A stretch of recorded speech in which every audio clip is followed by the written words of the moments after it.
Hello and welcome to my video for the Bealtaine Festival. It's the month of May and one of the most beautiful months of the year.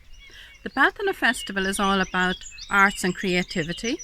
I love being creative in many ways, but especially with flowers and in the garden. It's wonderful for the body and mind to be able to go out and work with plants and shrubs and vegetables, whatever you like to do.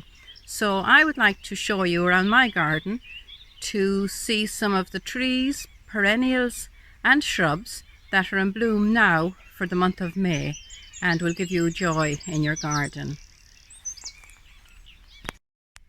If you're thinking of creating a nice area in your garden with year-round interest, I think this is a nice selection of plants here. This is the malus, it's the crabapple tree, and it has started to flower now. And beautiful flowers it has, and such a wonderful colour. You can keep it cut back. It has crab apples in the autumn and lovely autumn colour. And then I have spirea here, which has lovely white flowers. Now it was cut back at the wrong time last year, so very few white flowers. All spring flowering shrubs should be cut back just after flowering. An important piece of information. Underneath here we have echinops. These are going to be tall 4 or 5 foot thistles later on that the bees will love. We've had, well, they're just going off now, grape hyacinths, muscari, and the dandelion for the bees as well. We have here some periwinkle. Okay, it's nice, but it spreads a lot. Nice little blue flower again, periwinkle. We had dicentra here, it's gone off now. We had snowdrops, which I divided up after flowering, so I'm going to have more snowdrops next year. Then this is the peony rose, bowl of beauty, which will be flowering, I suppose, in a month's time. Really nice as well, lovely foliage. Then we have astrantia. Earlier on there were hyacinths here, you can just see the remains of them. I should cut off the flowers now, but they have lovely fragrance and they're beautiful. I love hyacinth, a lovely fragrance, yeah, I said that. Here we have lovely primula at the edge, a lovely colour of a flower on it too, and it is great because it's evergreen and lovely as a border. I have nearine lilies that are going to come in September, a lovely pink lily as well. This is Star of Bethlehem. It just opens in the sunshine. It's a little bulb, spreads well, beautiful. Heathers, I think heathers are brilliant.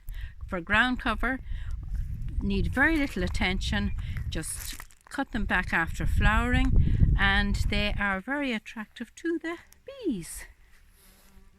There we have one. There we have. You can hear it buzzing with bees here during the summer. Isn't that what it's all about? So we've more hyacinth here, and we have some forget-me-nots. Lovely blue forget-me-nots, fabulous colour, and I discovered the other day a lovely white forget-me-not. So that's a lovely area. Aquilegia, there's a rose or two. So a lovely mixture of plants for spring, summer and autumn here in this corner. How about those beautiful bluebells? A native wildflower.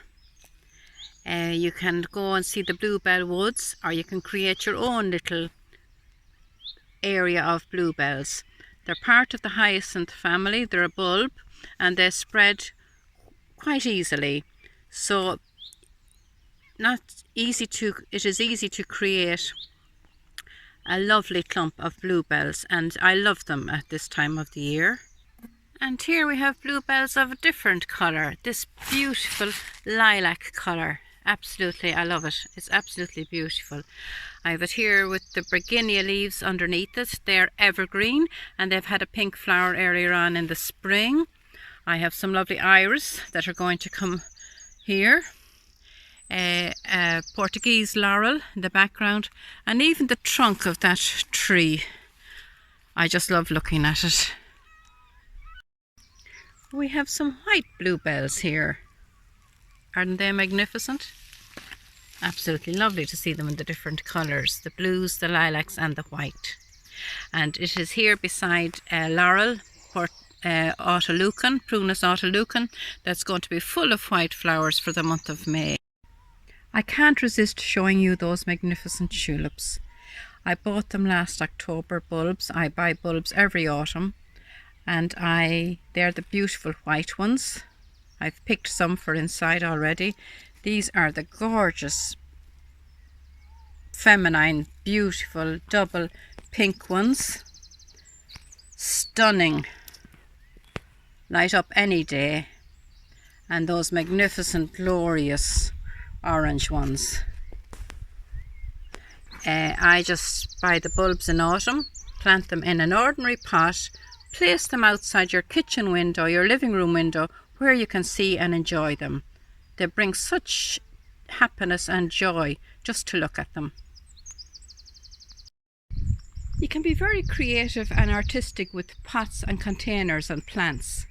I have a selection here that create all year round interest.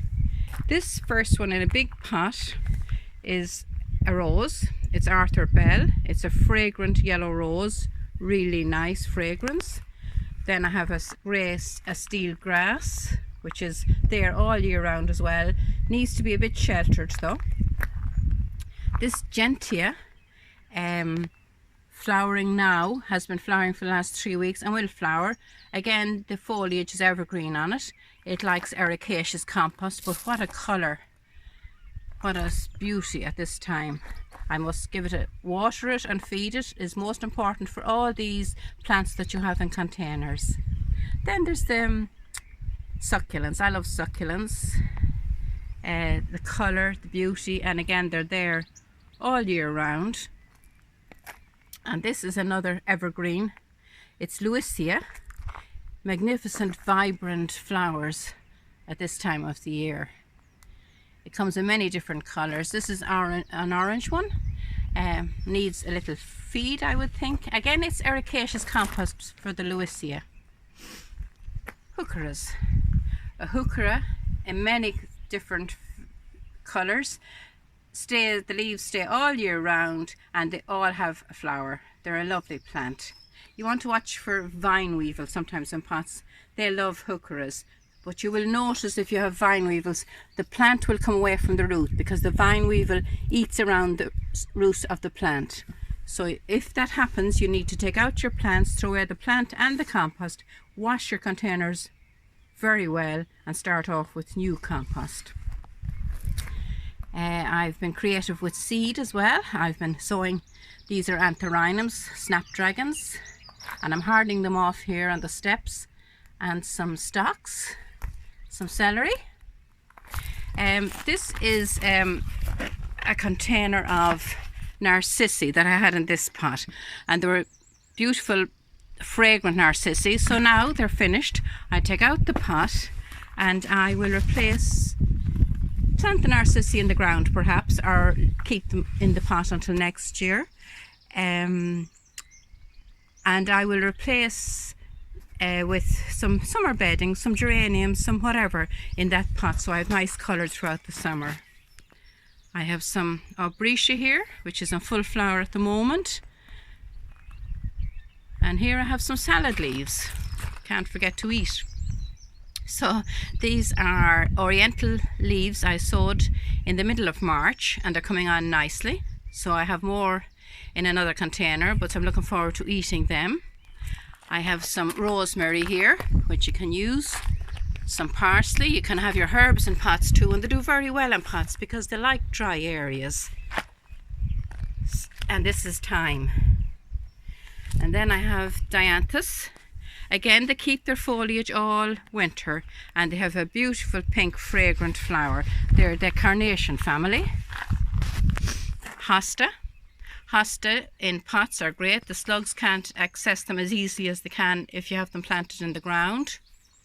Some lavender, again magnificent flower, lovely fragrance, lovely evergreen foliage.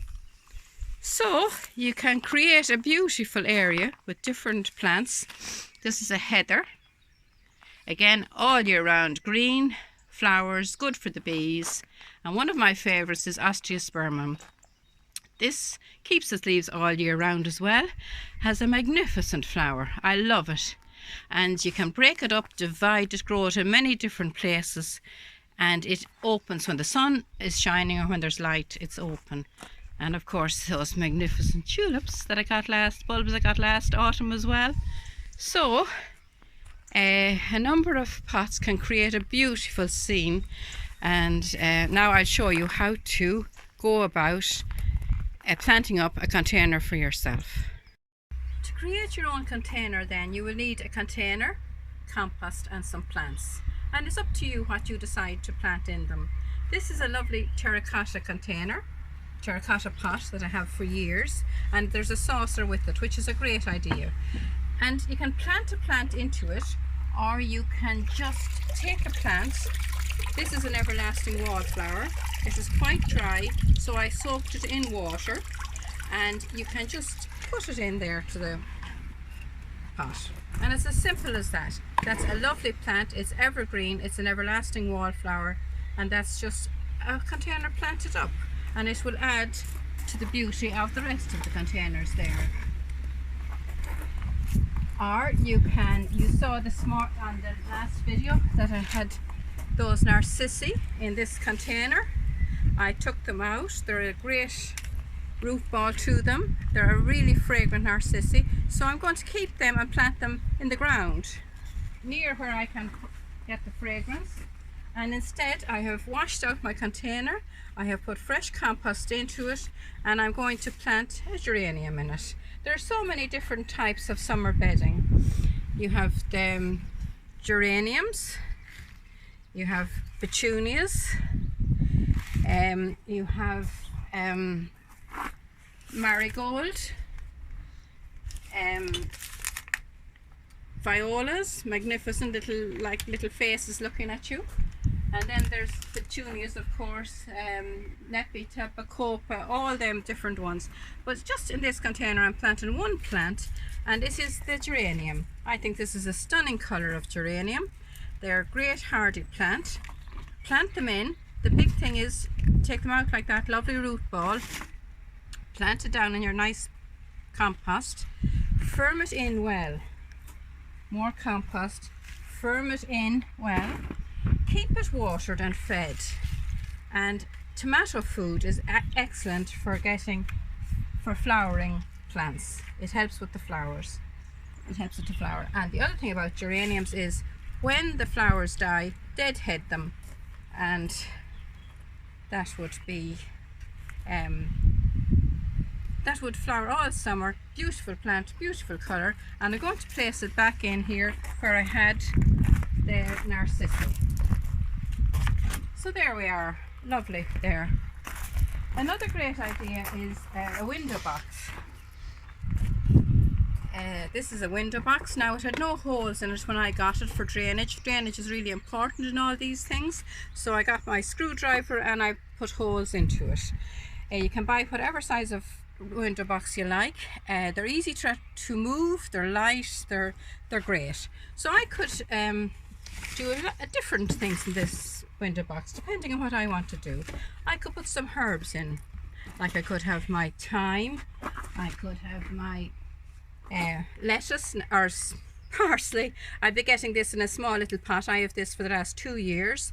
Or I could have my rosemary in the center of it. So you could have a lovely herb window box. Rosemary is great for your memory, for taking, and I started taking it and then I forgot to take it, and it's lovely with your lamb as well. That's one way of filling your window box. You could either put some seed in it, or some salad seed, or you can buy a 6-pack of salad leaves now in the garden centre, and you could plant them into it if you wanted some salad leaves, or if you wanted to, or ornamental, which I'm going to do as a demonstration now. So I'm just putting some stones into the bottom of it to help with drainage, and it doesn't get all clogged up like that. And some compost, some good quality compost if you're able to make your own, good and well.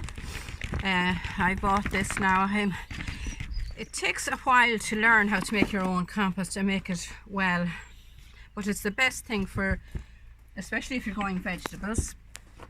So for my window box, I've chosen to use the same colour, I love this orange colour, the same colour of geranium as well as my focal point. Now, and I'm going to use some of those magnificent purple petunia. And I'm going to use some of these Nepeta to hang down. I would have liked to have got, if you wanted this to be, this will be just for the summer because I'm putting these plants into it. But if you wanted it to be an all year round one, you could put variegated ivy in for the trailing. You could put heather, the Osteospermum plant. So you just make a nice hole in the bottom of it and firm it in around with your fingers like that. And then this is the Nepeta. These are lovely formed plants with great root systems on them. So one there. Oh, sorry, we have a visitor and the dog is barking, but I'm going to keep going anyway. And there's the Nepeta. And some of the petunias. So I'll put the petunia here to the back. Two of them magnificent colour.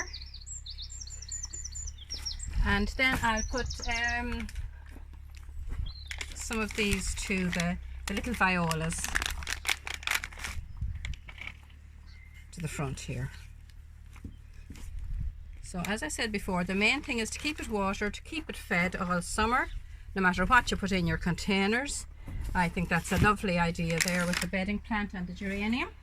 And just fill it up again with some water or with some compost.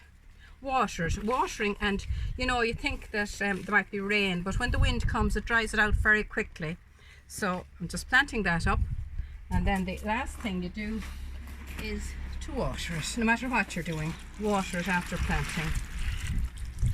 So with that, I hope you have enjoyed the video, and I hope you will plant up get creative in your garden and plant up some nice plants, whether edible or decorative. And thank you for watching. Okay, bye.